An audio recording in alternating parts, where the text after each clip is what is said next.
We all know it's been a brutal winter in Cleveland. Also here at Hopkins International Airport, you can see they're still moving tons of snow. The FAA confirmed with me today they are investigating the airport and how it staffs its runways during snowstorms. I do know Hopkins isn't manning the runways like they agreed to do with the FAA. My sources close to an FAA investigation at Cleveland Hopkins International Airport tell me they believe runways are being understaffed, and that's putting planes and passengers at risk, especially when it snows. Airport officials say that's not true. It never has been a case that the snow couldn't be cleared quick enough. I did some digging. Hopkins is understaffing its runways during the winter months, according to an FAA agreement. The FAA and Hopkins Airport Director Ricky Smith entered into a snow ice control plan for Hopkins. It gives the number of field maintenance employees that are required to be on duty removing snow and ice on runways. For instance, the plan calls for 26 field maintenance employees under a yellow snowfall code of greater than 1 to 4 inches. There wasn't an instance when we didn't have enough people to keep the runways safe. I discovered January 5th of this year, under a yellow snow code, the airport only had 15 workers and not the FAA required 26 employees removing snow and ice from your runways. We fell underneath that number, but we did have sufficient staff.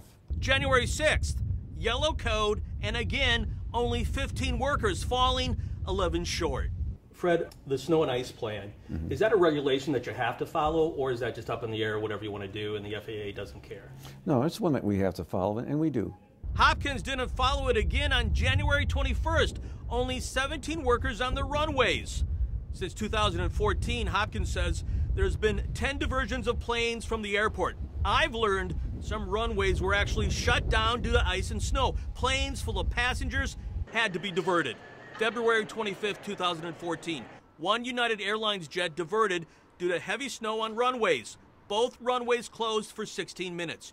January 21st of this year, one express jet diverted due to low visibility and snow removal. That's the same date when the runways were only staffed by 15 workers and not the FAA required 26 employees. March 1st, both runways closed for 6 minutes. One Air Wisconsin jet diverted during heavy ice conditions. I obtained this letter dated April 2014 from the FAA to Airport Director Ricky Smith that talks about 3 open federal investigations at the airport, including the systemic lapses with the airport's execution of their snow and ice control plan.